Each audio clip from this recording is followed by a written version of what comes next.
thank you to Cody for their generous donation on Patreon. We're all set to go, yeah?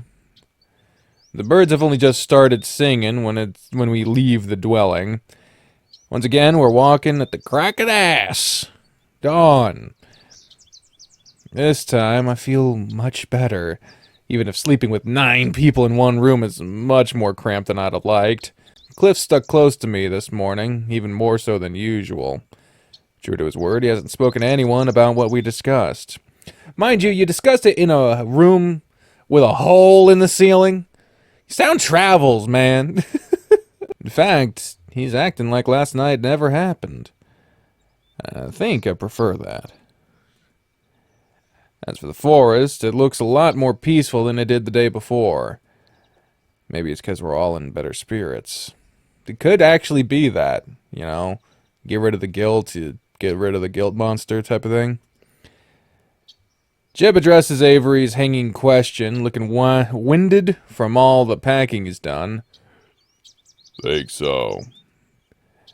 Let's hope the woods cooperate today. Gad follows us out, looking at us from the doorway. Monaba stands next to him. Her expression's hard to read. She almost looks relieved. Did you put the map back? Did you keep the map? Oh, God.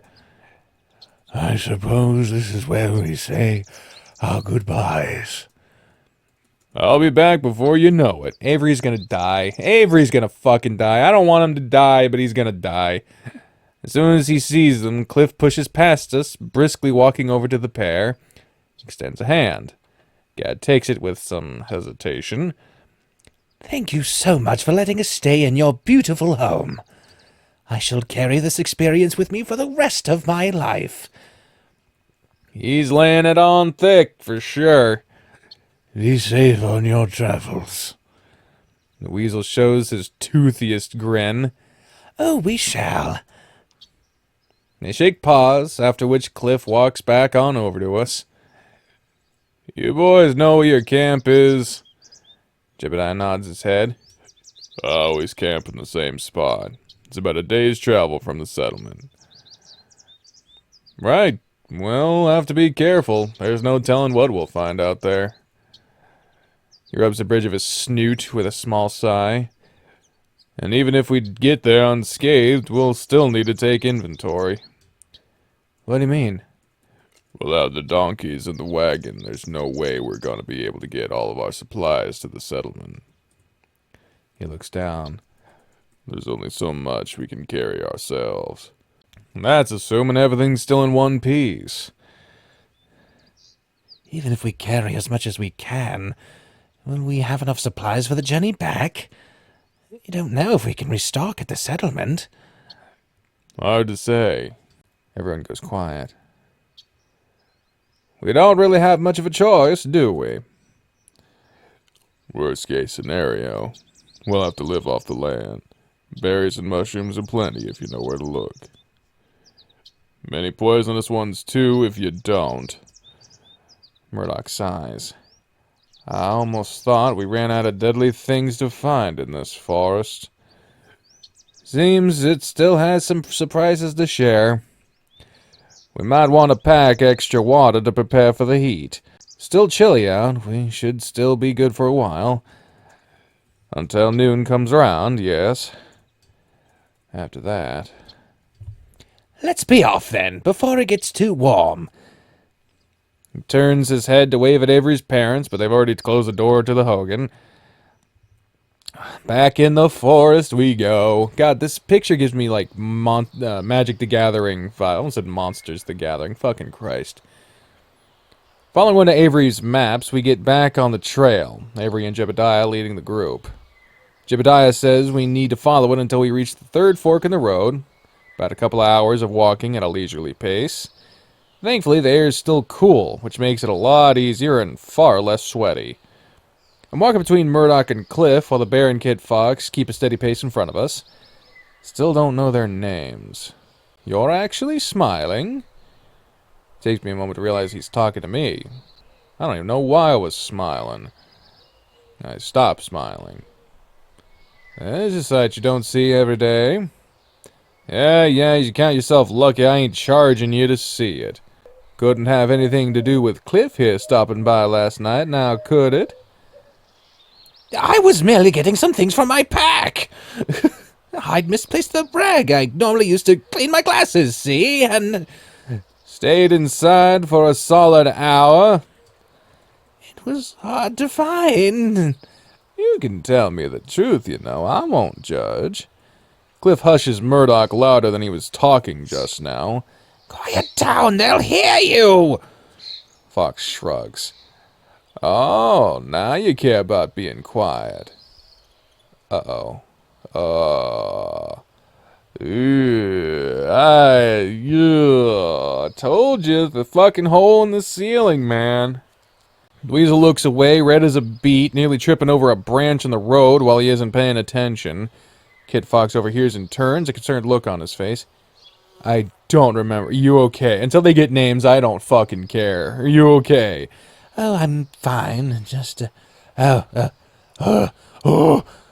fine. Just, didn't look where I was going. Sorry to worry you. Takes Kid Fox a second, and another from Cliff to realize he's waiting on a name.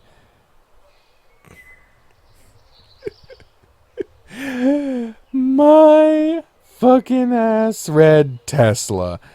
This would probably be Sela. Sela? Sela? I don't know. Fucking. I don't want to be disrespectful. I just don't know how to fucking say it. Points at the bear walking beside him with his thumb.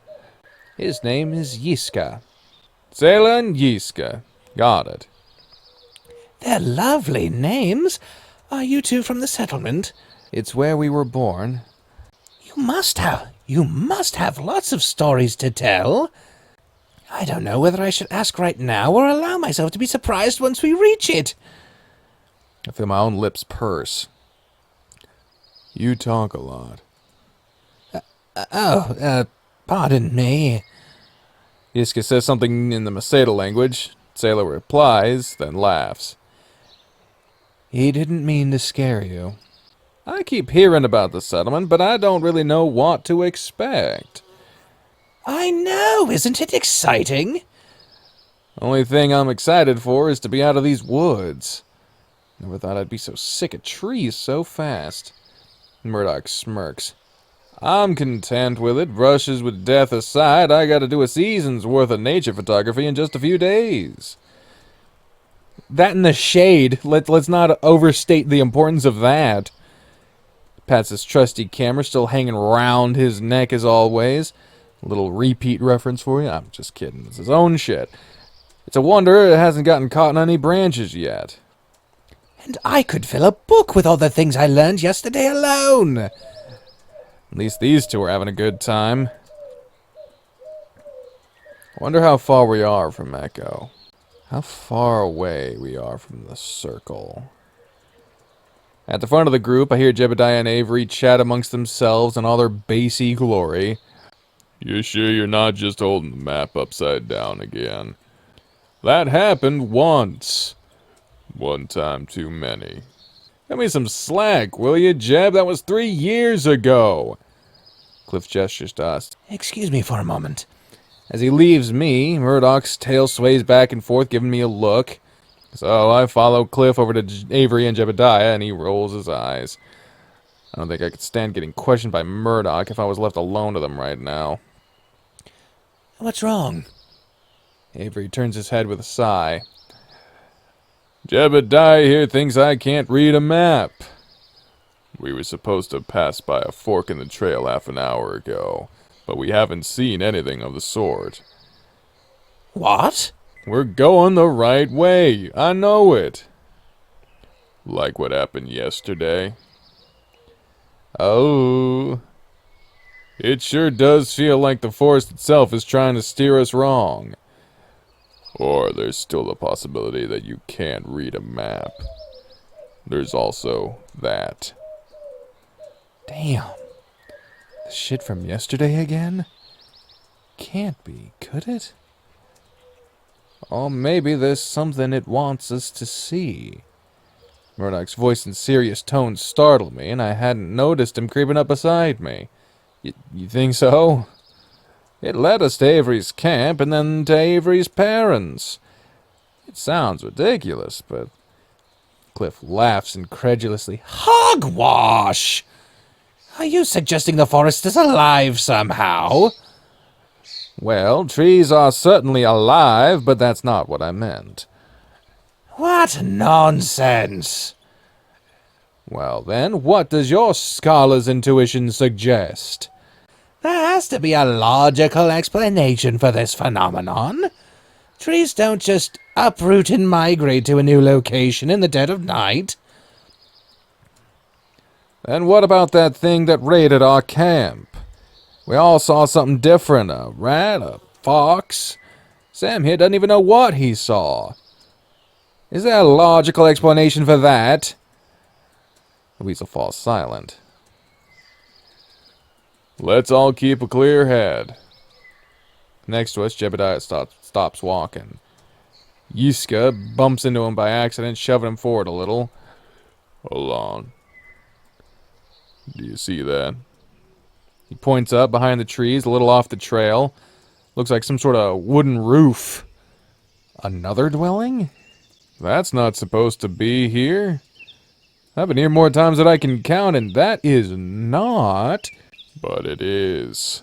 I didn't want to feel right this soon. He laughs softly. Maybe they could make me a professor at that school of yours. Should we investigate then? His squeaking makes half his words hard to understand. The fox doesn't sound amused anymore. Why so nervous? I thought everything had a logical explanation to it. He's glaring at the house. That's exactly why we should investigate. His bad attempt at a brave face ain't fooling anyone. They might have supplies we can use. Or there might be a crazed killer sharpening his axe by the front door.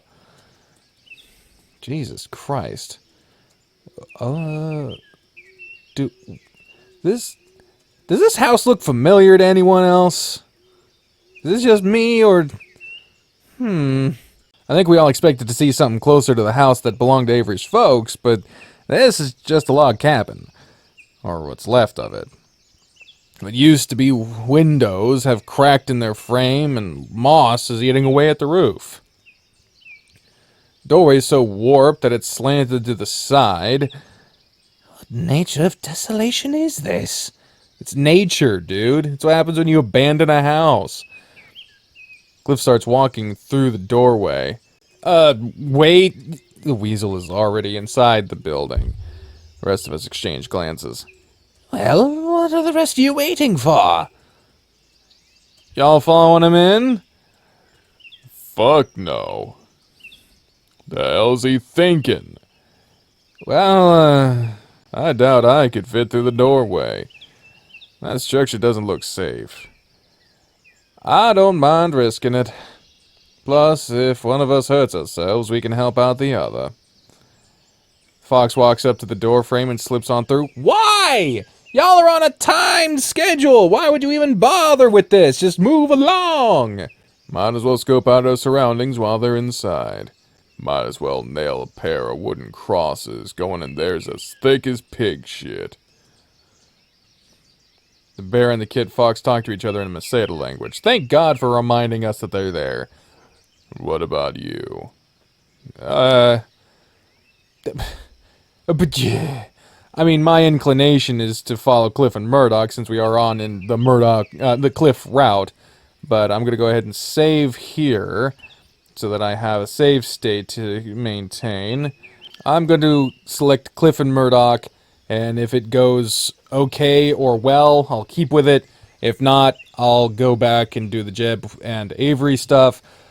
Or, if I choose one and stick with it and the comments are like, bitch, what the fuck, we gotta go back. Oh, speaking of which, quick detour real quick. I am so sorry to do this. Someone suggested that when you slip into the office and then click the hallucinate option, it'll show the picture, you know, later on when you're taking the picture at the picnic basket. So that would imply that that is the right path. So I'm gonna check it real quick, see what happens. Moment of truth. Hey! So there is a picture. We got fucking Sam's fucking head here. Got Cliff and Murdoch getting cozy as fuck in the back. Nick is having a good time, and even William managed to crack a smile. Well, isn't that nice? Well, if ever there was an indication that this is the right fucking path to go down, so I guess I'm gonna definitely fucking save here real quick. Fuck. Thank you to I want to give credit to the person that mentioned that shit. All right, so the comments that mentioned that particular path of how to do things. There's Zemenays in the chat, in the comments. I'm a Twitch streamer. Also, Senri Zeron mentioned it. And then Erebus mentioned it. Erebus says that the gases one also has something. Does it? Okay. So with the hallucinate option and the gases in the mine option, it has the picture. Interesting. And then the one that we picked originally, which is the nothing one, that one didn't have it. So what does it do if we say witches? Now I'm curious. Even the witches one gets the picture. So did we just pick like the only one that was wrong? Fucking hell, of course. Well, there's your comment thing. Let me know which of those three choices is the right one in your mind, because we picked the only one where it doesn't fuck up the picture. Alright, can we get back to Cliff's route, please? We're gonna follow Cliff and Murdoch. Let's do this. This muscle ain't just for show. My client says he needs me. He needs me. Your funeral. Oh god, I'm not getting a good vibe from this. Avery gives Jeb a look. First sign of trouble, just holler and we'll be on over. Jeb sulks away and Avery whispers to him in a stern tone. You get a scolding. Wait a fuck. Yo, I'm getting fucking flashbacks to the goddamn Carl route. Remember how we were in that fucking like log building near the end there? Maybe, I don't know.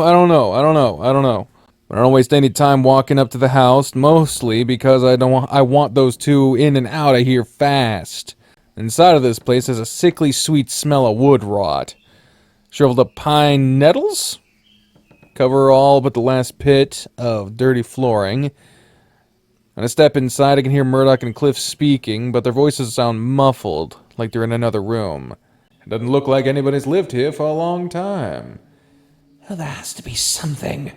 I turn a corner into a hallway, looking for doors or a stairwell, trying to follow their voices.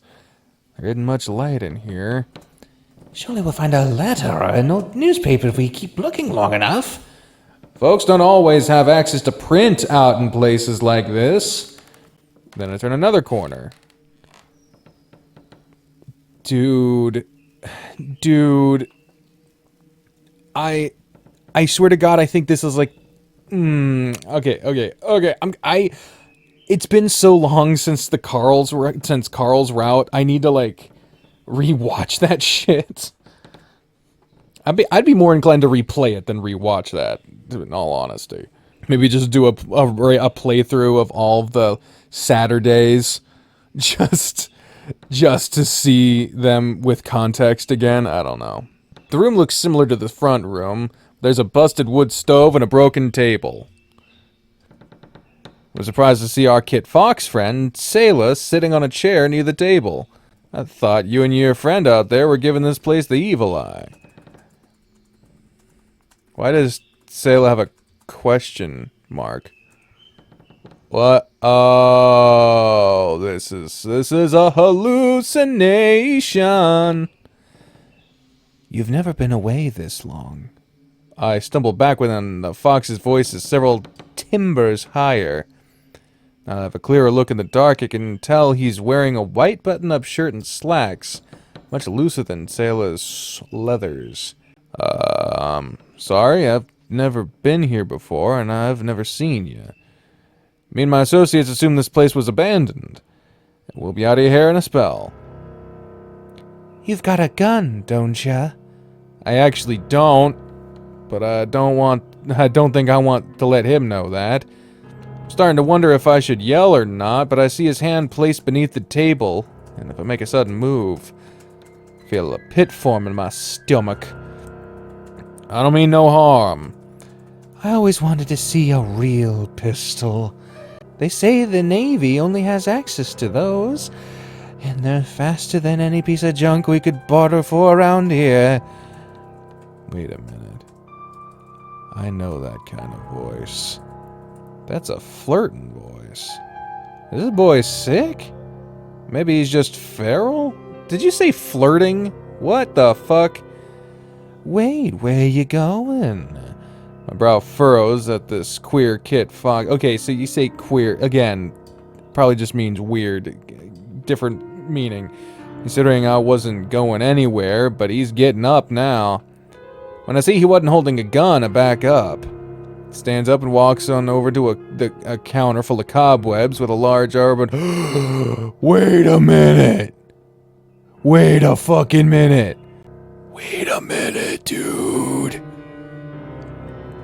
Dude, I think I just figured out who this is. I don't want to say anything because it might be, but I'm thinking I know who this is. He stands up and walks over to a counter full of cobwebs with a large orb weaver spider. Oh, not with the spiders, please, no. I flinch when he puts his hand on the counter like it's nothing and then sits on it. Golden orb weaver is twitching in place. My guess would be from the sudden crowding. At this point, I don't know whether I should feel more bad for him or the spider. What the hell's wrong with him? Is he confused? I wouldn't even have minded one of those crummy pepper box models you hate so much. Oh my god. Oh my... Well, fucking who else was in the cabin? Fuck! I'm thinking this is John. This is John. No, he's sad. I can hear it now in his voice. He's sad. Sad at me? Like I'm the one who's in the wrong? Like I'm somebody who did something.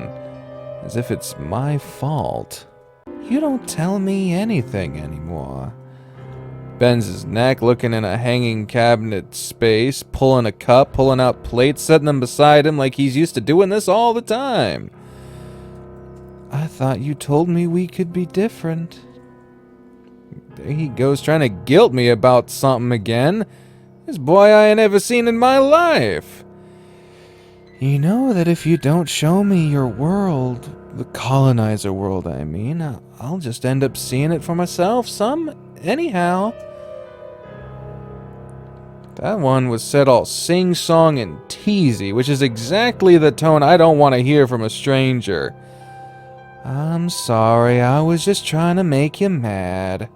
I'm just walking slowly backwards. I shouldn't have said that. Fox moves his paw down the front of his shirt. He's unbuttoning it. His eyes look terrified, like he's about to beg me for something that he's scared he won't ever get back. I'll even do that, you know. His pants came... Okay, this is fucked. I don't care if this is who I think it is. This is fucked up. No! You get the hell away from me! I scramble down the hallway, running into the sides of the walls. Cliff! Murdoch! Nobody answers. The sound of my heart thumping in my chest drives... Maybe that's why! Maybe that's why the force is all fucked up! Because the paths aren't there, because they're being transported back in time the couple generations to the fucking... The sound of my heart thumping in my chest drowns out the sound of him crying. I feel like I'm getting turned around more than I should in a cabin this small, because I have to turn a few extra times to find the front room. I don't hear him come after me, so I know I should be relieved. But I won't feel calm until I'm out of this place. It's creepy what he said to me. Almost like he was coercing me, a total stranger, to feeling how afraid he felt. Awfully inconsiderate. I can't be out the front door sooner. The front porch squeals when my footpaw lands on it, and I won't slow down. Cliff and Murdoch are already outside, yammering at one another like it's another goddamn Tuesday. I gasp and pant, holding my chest. You don't look so good. Did you find something? I don't want to tell them that there's a person in there because I don't ever want to see that person again. I can't. I won't. I used to think I was always the most pathetic person within a 200-mile proximity, but I didn't like that. I didn't like that at all. Alright. We've spent enough time here, let's move.